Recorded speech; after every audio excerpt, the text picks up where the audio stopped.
Hello everybody, Cooper here, and welcome back to another episode of Youth to Gold here on Cricket Captain 2024. I hope you're all doing very well today.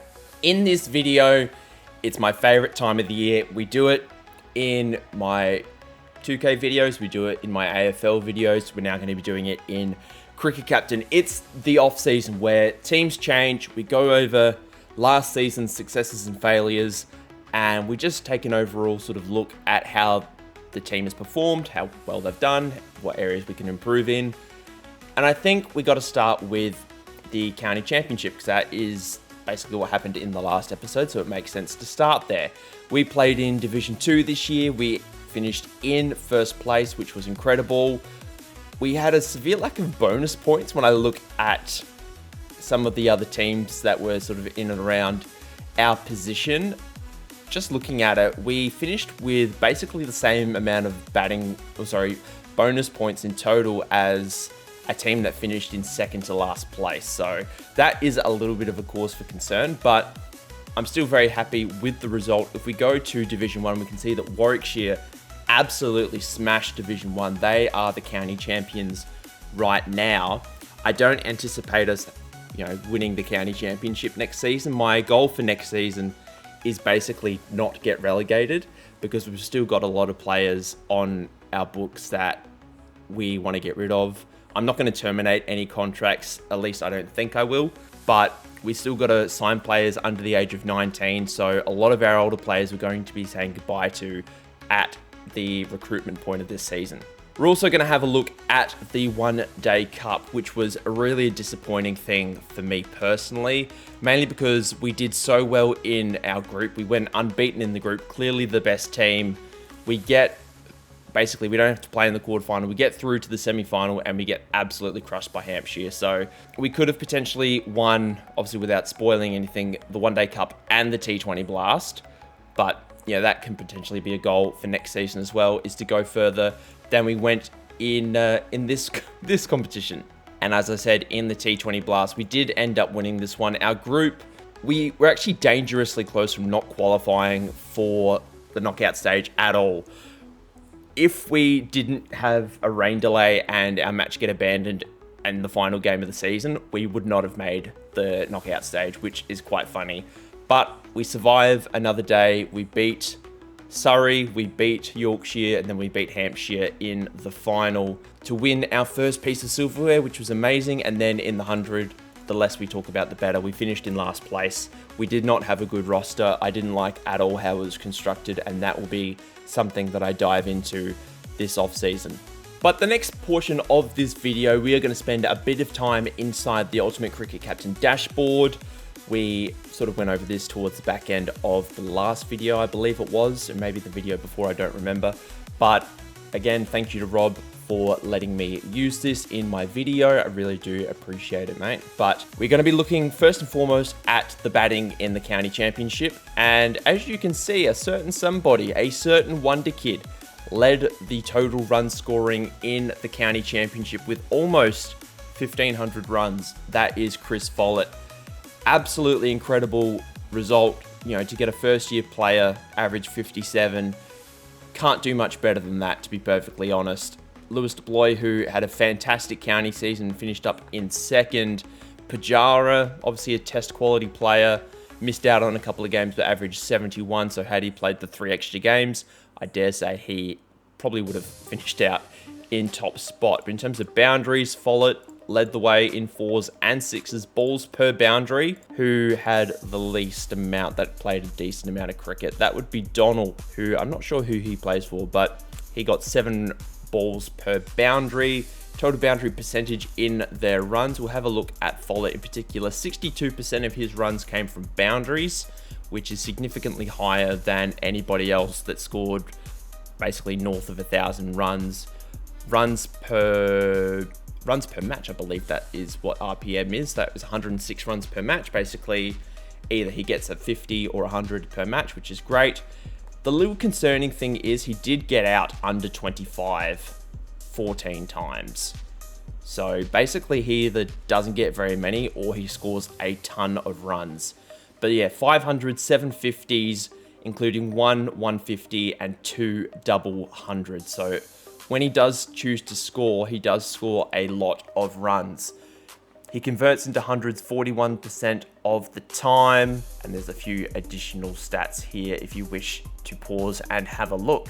But I'm not going to focus on just one player. We should probably have a look at the entire squad. And we've got Follett here, we've got Vasconcelos, who was the second top run scorer, only averaged 33, but played every game and was very useful behind the stumps as well. Only got the 100 in the end, but 650s did get out for under 25 15 times, which is a little bit of a concern. Warne was very good in the games he played. He averaged just over 42. Keogh, who I believe is a player we're going to be saying goodbye to now in this video, as with Proctor. Neither of them cracked the century mark this season. Higgins, our other youth batsman from the youth take during the middle of the season, he ended up with a first-class average of just under 55, which is very good. Prithvi Shaw, I was hoping for a few more runs out of him in the county championship. Weren't able to get that, but our batting, if we have a look at just averages in general, we had two guys average over 50, which was Higgins and Follett, which is two of our youth players, but then we only had one other batsman average over 40. And as you can see, pretty bleak viewing. In terms of the one-day cup for us, it was Higgins who led the way. 373 runs off 383 balls. Obviously, we split our time during this part of the season between the 100 and the Metrobank one-day cup, so Follett didn't play every game. A few other players that I ordinarily would select didn't play every game. But Higgins, he was absolutely incredible. Averages 62 in his first 8 one-day, basically, games as a professional. Was really impressed from what I saw from him. Keogh was surprisingly good. Warne wasn't too bad. Bannister, who was our fast bowling prospect, averaged 57, obviously having the 5 not outs does help. We'll have a look at the bowling statistics in a minute. Don't think I'm going to forget about those. But we only scored in total 500s over the course of actually be more than 8 games. But yeah, not a great deal of output, unfortunately, from the bat once again. In terms of T20 cricket, we're not going to have a look at the 100, basically because everybody on the Manchester Originals is basically available to be, left the club and, discarded, essentially. So we're only going to be focusing on the Vitality Blast in this portion of the video. Follett was incredible in the Blast, opening the batting, 441 runs at an average just over 36. Prithvi Shaw was pretty good. I would have liked to see a few more runs out of him, but still an average of 30 or just under 30 in T20 cricket is not bad at all. But a strike rate of 184.76 was outstanding. Ravi Papara was a pleasant surprise in the middle order. He stood up in a couple of occasions where we desperately needed him. But again, even though we won this competition, it was the lack of runs that really just killed us in this one. From where we lacked runs, we did not lack with the ball. We're going to have a look at the county championship first for us, or for actually the entire league. We can see that Scrimshaw led the way with 76 wickets. His economy was a little disgusting, but wickets per match, 5.43 was exceptional. Bowling average of just under 25, strike rate of 33, which, as you can see, nobody really gets under 40, apart from Ben Curry there. Was really happy with how he did this season. Obviously, the economy, we wish it was a little bit lower, but, still, I was very happy with how he did. We've also got Alex Russell down here, one of our players, 55 wickets. Unfortunately, we're not going to be able to re-sign him at season's end due to the youth to gold rules, but 26.87 bowling average, economy of just under 3.5, was very impressed. Let's have a look just generally now for the whole club. We can see here, Scrimshaw led the way, 76, Russell 55, Ben Sanderson was really good in the first class stuff. It was in the one-day stuff and the T20 cricket, we really did not like what we saw from him. I believe he's still contracted for next season, so we'll probably hang on to him, and he will probably be a reserve for next season, I dare say. Bannister, in the 5 games he played, 24 wickets at 23.5 with an economy rate of 2.69. It is everything you would want from a fast bowler, and he can bat a little bit, which is also handy. Then Chris Tremaine, who sort of went forgotten about towards the back end of the season just because he was our reserve first class. Well, mainly it's just our reserve overseas player is what I'm trying to say. 23 wickets at 28 is certainly not bad. Then Keogh, Willie, Cole chipped in with wickets. Jack White played the first couple of games, was not very good, and we never saw from him again. Follett chipped in with 4 wickets. Proctor and Zabe also got wickets. But yeah, we did a lot better with the ball than we did with the bat. Same applies to the One Day Cup as well. Alex Russell, 24 wickets at 12. Strike rate of 18, economy of 4.25 is exceptional. That is going to be very difficult to replace next season. Scrimshaw probably wasn't as good as he was at first class cricket, but still very, very good. Bannister was economical, but still, you know, not as much of a strike bowler. And then basically the other 4th and 5th bowler spot, we just sort of put it in with a bunch of other guys and just tried to see who would fit. We went with Ben Sanderson for the first couple of games, but he picked up 4 wickets in 5 games at an average of 50, and the economy wasn't that much better either. And it ended up being Keogh that sort of blocked up, and Zabe as well, to be fair, and Cole that blocked up the rest of those particular overs. And then lastly, in the Vitality Blast, if we have a quick scout, we can see that Scrimshaw and Russell led the way. Sanderson did play a lot of the games, but as you can see, a strike rate of 15, but the economy of 10.11. I'm still surprised we won this competition considering how badly he bowled. David Willey, unfortunately, we couldn't use him in the One Day Cup due to his 100 duties, but 14 wickets at 25. Economy of 8.52 isn't too bad. Bannister only played a couple of games, but picked up 6 wickets, was very good as well. Keogh, Ashton Agar, Raza had that one really good bowling game. I think it was 4 for 8 or something like that. And Bapara as well was very, very good in parts. And if we look at the end of season batting rankings, we can see that Follett is the best batsman in England right now, which is incredible considering he's just 18 years of age. But behind him is Gubbins, Deploy, Haynes, Pajara, Vince, Harry Kame, Lees, Jennings, Clark. Now, it has to be said that I did only load up the domestic scorecard, so international cricket is not impacted here. And then if we look at the bowling rating, we can see that Taylor, who was an exceptional bowler, especially in the shorter formats of the game, was very good. But Nkaba Peter, South African international, was very good. Scrimshaw and Russell in 3rd and 4th place respectively were also very good. Ollie Robinson with the ball was pretty good, and then all-rounders Taylor as well was good. Scrimshaw surprisingly in 5th place for the all-rounders. That is quite funny, but I think the bowling rating is weighted quite heavily compared to the batting rating. I was going to have a look at the batting rankings and the bowling rankings, but this is more like a season by season type of thing, so we're going to leave this for next time. But we're now going to have a look at some of the records that were broken this season. As you can see in first class cricket, we can see that Pajara, 261 not out against Derbyshire, was the highest score this season. Lewis Deploy, 241 off 205 was very good. James Vince, who I think we covered maybe an episode ago or so, Follett was very good, and he picked up a 223. That was his highest score against Glamorgan, but he also picked up a 201 against Derbyshire, which was awesome. Bowling wise, Ben Curry and Scrimshaw both took an 8 for. Scrimshaw took 8 wickets on the final day of the season. 8 for 72. His best bowling figures were absolutely incredible. He also took a 7 for against Glamorgan. So, yeah, Glamorgan just got absolutely carted this season. They conceded 7 against Scrimshaw, 8 against Curry. But Ben Curry, 8 for 135 off only 31 overs. So very, very expensive. Match records, we can see the biggest record in terms of runs, this is all in first class cricket, I should say, was Sussex when they beat us by 494 runs. That was kind of embarrassing. But then we did actually end up with the second highest, which was our win against Derbyshire, where we scored that really big total and we bowled them all out in the 4th innings to win by 417 runs. There's a lot of big wins in terms of wickets. In terms of innings, these are all just wins by an innings. Narrows wins by a run. these are all basically T20 games, and then we have our game against Leicestershire where we won by 3 runs. That was awesome. And then we also had a one-day game where we won against Worcestershire by 6. That was very, very good.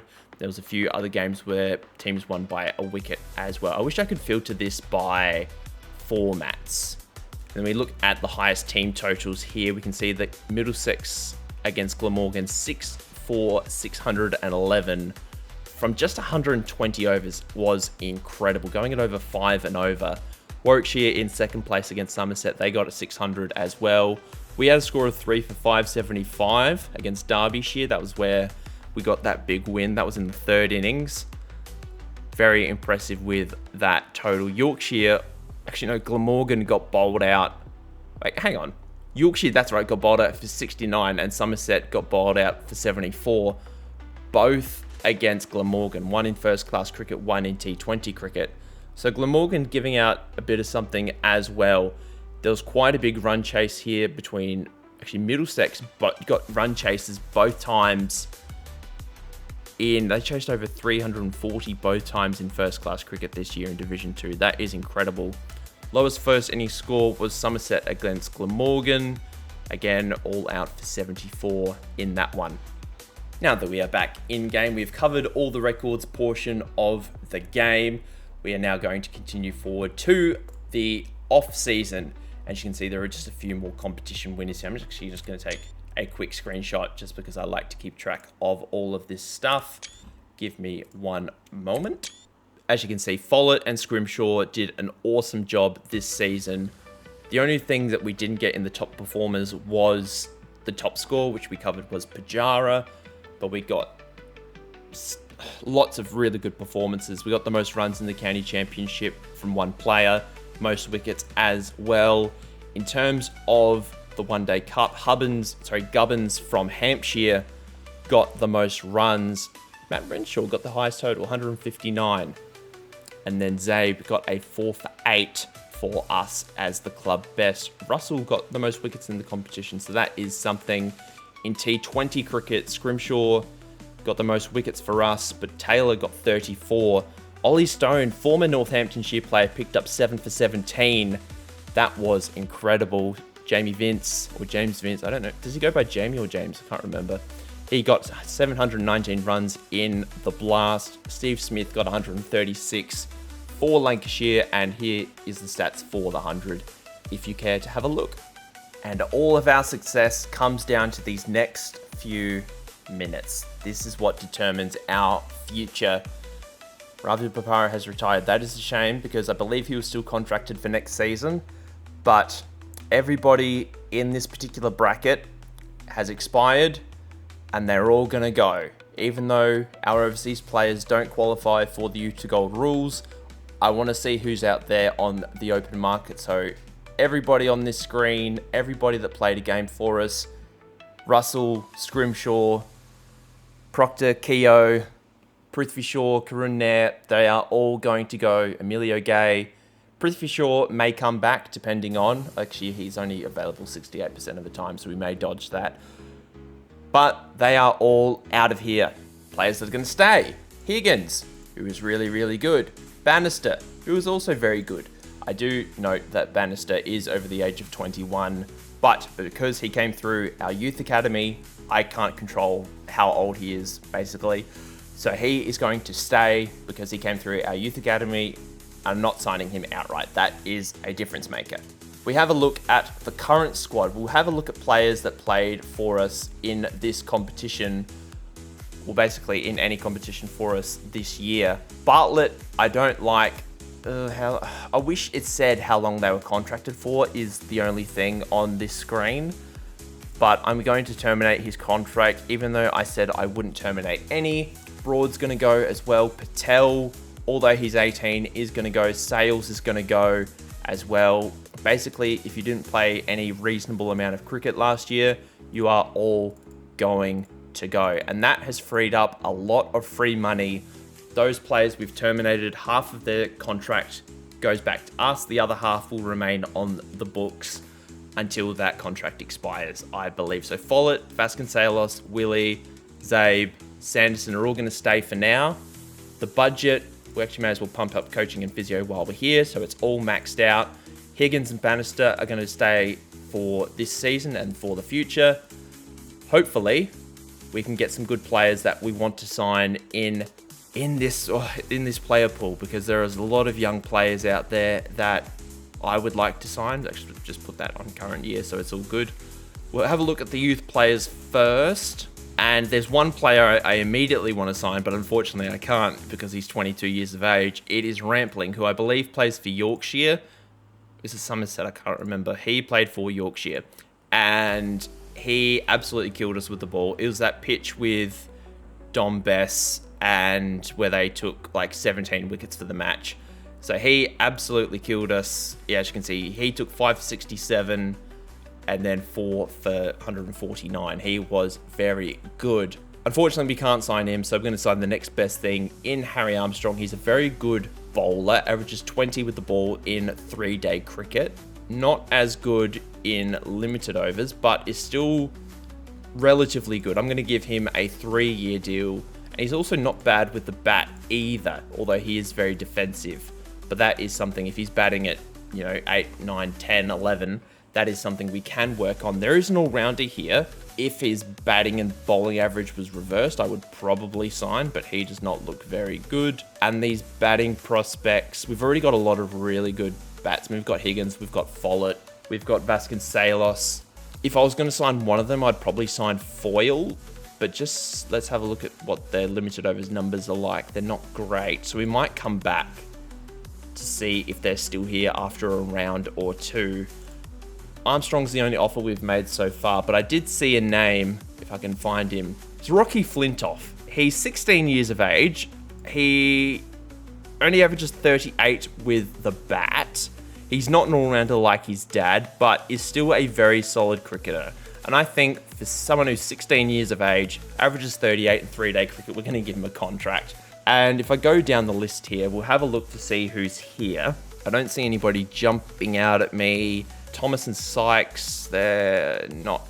Oh, Sykes isn't too bad, but we might come back to him. Not a lot inspiring me in the domestic pool at this stage, but we'll go overseas. We've got 3 overseas players to sign, plus our reserve overseas, plus our 3 20-over players. I think we'll go Ollie Davies. He's available 100% of the time, which is great. He's a very aggressive batsman. I know he plays for Australia. I'm going to try and not sign too many Australians, I promise. But he's very versatile. He's limited over stuff, could use some work, but I'm hoping with a bit of coaching we can get that done. And I believe his second 11 stuff is also pretty good. Yes, it is. So let's sign him as our first overseas player. And those will be our first 3 offers as well. Armstrong, Flintoff, Davies, all except. We'll go back to the youth portal. There's Blakemore, who was probably the best youth batsman in this year's class, I would have to say. There's Madden here, who's not an all-rounder, wicketkeeper, but he's 20. Carter's here, averages 54, 29 with the bat, first class, 57 in 1-day cricket, including 150 not out. Is a first class, a 1-day opener, but I don't necessarily know if we need another one of those. We might come back to Carter. We'll wait and see. Brownlow is interesting because we do need more spinners. We only really had Russell last year, so we might roll the dice on him with a 2-year deal. In terms of fast bowling options, I do want to sign another fast bowler because obviously we lost Scrimshaw, but I suppose we released him. But Neil Wagner is here and he doesn't play international cricket anymore, meaning he is immune to going away to other tournaments, and I'm assuming he doesn't play in the IPL or any other of those competitions, so he's going to be a perfect option for us. And Peter Siddle is also here. He's also, I know I said I wasn't going to sign another Australian, but he might be our reserve, I think. Actually, what are our fast bowling stocks looking like? We've got Bannister, we've got Sanderson. Actually, yeah, they're not very good. So we might sign Peter Siddle as our third fast bowler. I've lost him. Where the hell is your Peter? Oh, here he is. There we go. They're going to be our 2 fast bowlers, Wagner and Siddle, 2 very old fast bowlers. when we have a look at our squad, Sanderson, 3 of our fast bowlers are going to be over the age of 35, and I'm not including David Willey in that because he's more of an all-rounder, plus he's 34. But that is going to be the next round of transfers. Brownlow signs on a 2-year deal, Wagner and Siddle sign. Our overseas players have signed up, which is great. We now need to sign a reserve, which I think should be either a wicketkeeper or an all-rounder. I think for my overseas reserve, I'm going to sign Shanaka, which is a fantastic name. Averages 42 with the bat, is very aggressive. 32 with the ball is certainly not bad. And for 30,000 even, he's 33 years of age. That is very affordable. In terms of T20 cricket, I'm just going to sign a couple of all-rounders. I think that is the best thing to do. Zach Fulks, another New Zealander, is going to be joining us, hopefully on a T20 deal. We're going to bump up that salary to 35,000. And Jason Holder, who is experienced, is very capable with the bat and with the ball, is going to be our third. Oh, when does the West Indies T20 occur? Is the only thing. I don't know when that occurs. We might not actually sign Holder, so we might go in another direction. Sorry, Jason Holder, I was getting excited for a second. We're not going to sign you. We are going to sign... Who are we going to sign? We are going to sign Delano Potgaita as our third... Well, sorry, our second... Sorry, yes, our third T20 player. I don't think I've missed out on any real youth prospects. Martin is here. Robert Martin, another fast bowler, averages 26 in 3 day. We might sign him if he's still there. All of those batsmen are still there, so we might sign some of those guys up as reserves. But we'll put through these transfer bids now, and they all accept as well. Martin is still here, which is good. We'll sign him to a 2-year deal. Foyle is the last batsman, and he's got a pretty good record. Opens in T20 cricket, is very aggressive. I think for 1 year, 17,000, we can't really go too wrong with that. Oh, it looks like we have one overseas roster, T20 spot left. Shanaka was a reserve, I forgot about that. But we've put in bids for Foyle and Martin. We've still got over $300,000 to spend. And that's, I suppose, not the problem with signing youth players only, is because they're all relatively cheap.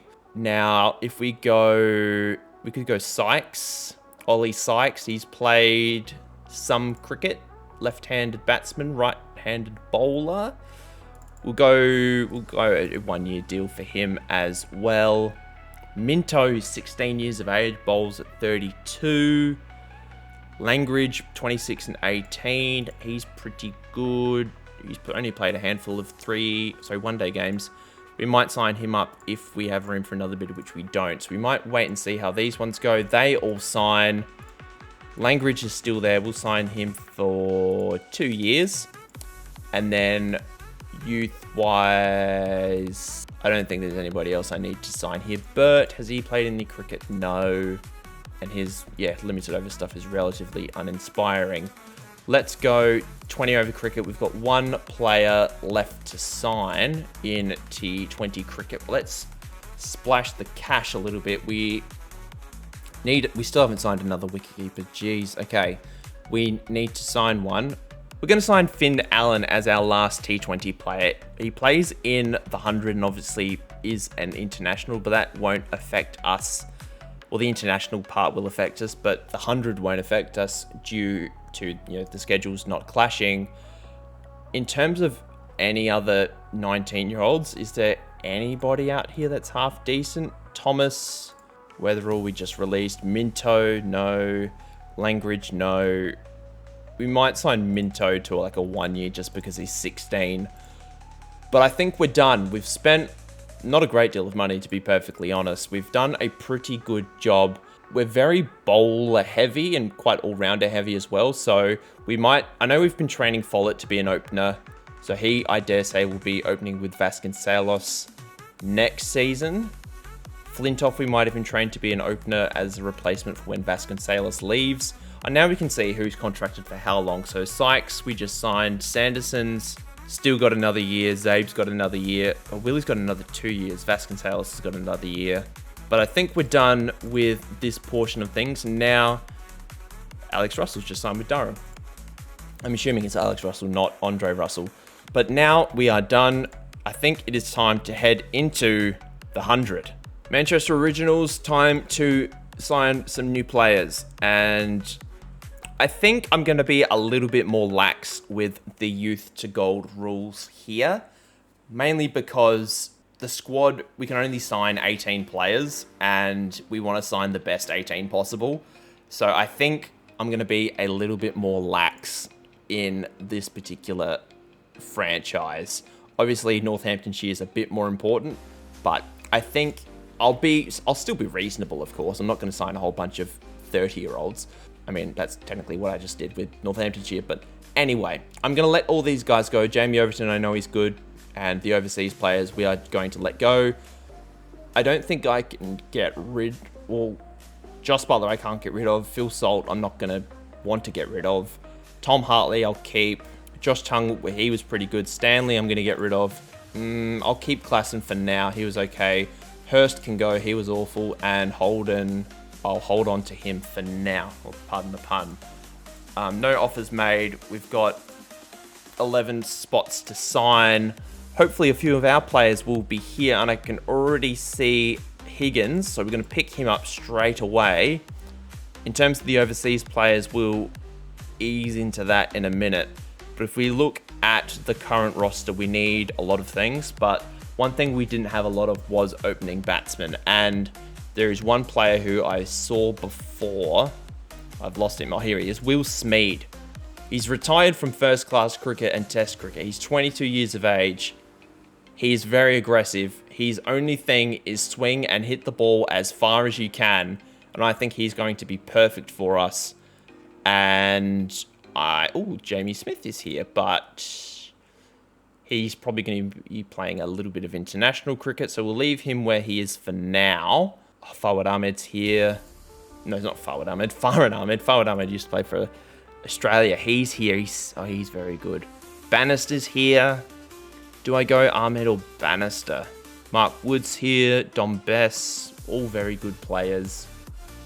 Jack Leach, of all people, is here. So there's some pretty experienced talent here. I'm going to go Ahmed because I think he's going to be the more in-demand player. Bannister, I think we can get later. So Higgins, Smead, and Ahmed are going to be our first signings. And they all accept, which is good. Bannister is still here, which is the main thing. Rampling is here. I know I said I wasn't going to sign him for Northamptonshire, but if he's still here, we might sign him for us. Dom Bess, I think, will sign on a one-year deal as he is very good. Jack Leach doesn't really play 20 over cricket, but he's only played 2 20 over games. He's actually not too bad. Who else is here that's very good? Keaton Jennings. No, I don't really want to go in the direction of Keaton Jennings. Carter, very good one-day record. 17 years of age. I think we'll give him a one-year deal. And we'll have a look at the overseas players in a minute. I think we'll go Jamie Smith. We'll get rid of Carter. We'll go for Smith instead. I'm going to risk it for the biscuit. Smith is very good. He's away for internationals. It's the only thing that I don't like about him. But we'll put these contracts through. Bannister signs, Best signs, Smith signs. Alex Russell is here. Bless him. He signed with Durham. Scrimshaw's also here. So I think just as a novelty... Oh, Langridge is also here. We just signed him up. So as a novelty, we'll keep Scrimshaw, Langridge. Russell will leave for now. We need to stop signing bowlers. Scrimshaw I'm going to get rid of, sorry. Langridge is the future. We can sign 5 more players and we've got $300,000. We need to be smart here. Okay, let's think about this for a minute. I'm tossing up between bringing back Jamie Overton or... Is it Ethan Brooks? Ethan Brooks. There's also Bryden Carty, who's played a bit of international cricket, but I don't like his T20 record whatsoever. I think I'm going to go Brooks strictly because he's younger. I'm going to go for... I'll go 2 years, and we've still got another offer. So we can now sign our 3 overseas players. We could have done it before, obviously, but I'm going to choose it to leave it best till last. And Fulks is here. We signed him for Northamptonshire, so it's only fair to bring him here as well. We'll sign those bodies up. and they all sign, which is great. We've got 2 spots left. How's the squad looking? We've got enough opening batsmen. We've got wicket keepers. We need all-rounders, or at least batting all-rounders, because I think that's where we need to go.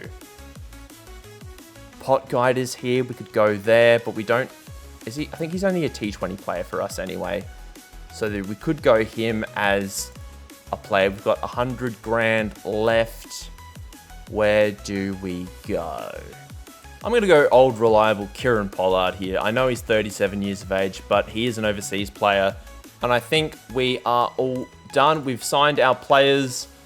I don't think we can sign anybody else. We've got 18 players, but just to be a little sneaky, I'm going to throw in an offer for Jamie Overton. No, we can't do it. But we're done. I'm pretty happy with this squad. I'm much happier with this particular squad than the one we had last season in the 100. And I think we are much better equipped to... I mean, I don't expect us to win, but at least do a lot better. Do I want to manage the coaching for the off-season? Yes, I certainly do. We're going to go do the off-season now. I will be back at season's end. Once all these games are simulated, it's mainly just all the international bits. I'll probably chip in every now and then with all the coaching. Speaking of coaching, okay. Follett, we are going to return him to first-class opener, as with Flintoff. Higgins, we are going to send him to batting aggression. Vasconcelos can just do fielding and keeping. Bannister can do aggressive bowling. Same with Armstrong and Brownlow. We're also going to send Sanderson to just bowling practice because he's old and he needs it. Martin is also, actually no, Langridge, excuse me, is going to aggressive bowling. Fielding we'll give to Foyle. We'll get him to catching and keeping. David Willey can go to bowling practice. And we will... Sykes, he's an aggressive batsman, so we are just going to send him to more aggression. And then Physio, who needs it the most, we'll just give it to Flintoff, Higgins, and Follett to make sure they don't get injured. And Bannister, he may as well get it as well. Okie dokie, back with some more training. We can see Flintoff is now a fully fledged first class opener. We may as well change that to one-day opener now. Follett is also a fully fledged opener in all formats. We are going to change his training to aggression. Higgins, I don't know what I just clicked. My headset has just turned off. He is still very, well, not aggressive, but he's still aggressive. Sykes, he's still aggressive. Nothing has changed there. Sanderson, Brownlow, we've got a fielding session available. I'm assuming somebody got injured. Armstrong became available, so we just chucked that back onto him as was. Unfortunately, David Willey got injured, so his training is now off. He's out for 2 days with a broken finger. So I'm going to give his training to Martin, just to give him some aggressive bowling training. I believe he is the better bowler out of him and Minto. Everybody else is basically the same. Sykes is now a very aggressive batsman at first class level, not so much at one day just yet. Bannister is still healthy. Vasconcelos is still keeping. Foyle is still fielding. Flintoff is now, I believe, fully fledged opener in all formats. So I think at the start of the season, we're going to be opening the batting with Flintoff and Follett, which is not something I thought I'd be saying before I was making this video. Higgins is still batting. Oh no, he's still batting. He's still got aggressive batting. Follett is still got aggressive batting. Flintoff I've now put onto aggressive batting. I think Vasconcelos, I don't know where I'm going to bat him in the order. It will probably be in the 4, 5, and 6 range, I dare say, just depending on who is available. But everybody else is still looking very good. We've obviously got our overseas players that we need to consider as well. We've made through to the start of the new season. We've received offers from Durham and from a couple of job offers from the Leeward Islands and the West Indies. I'm going to say no to these, obviously. There's nothing for me to do here.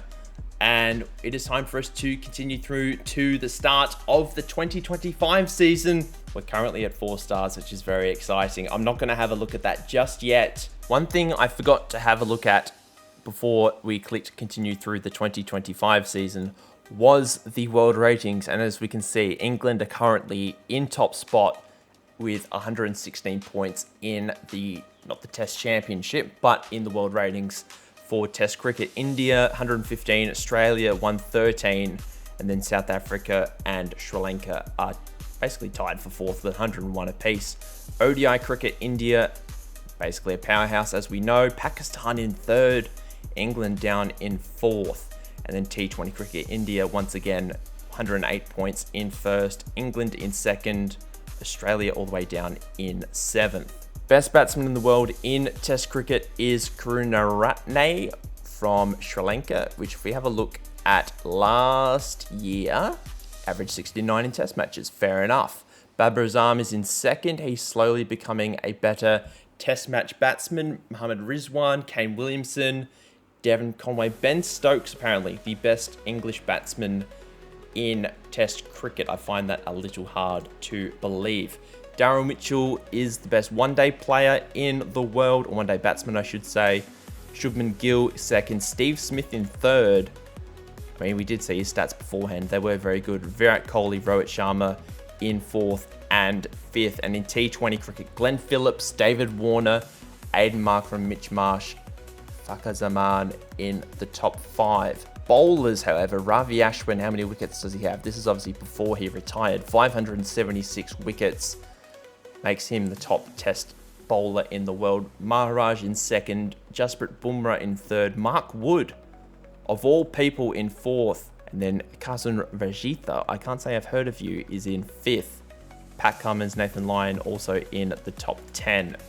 ODI cricket is Bumrah, Mohammad Shami's in second, Pat Cummins in third, and then Moti from the West Indies, and Gerald Coetzee from South Africa in fifth. Then Bumrah again, Shaheen Shah Afridi. Bumrah's got a 1200 rating. That is incredible.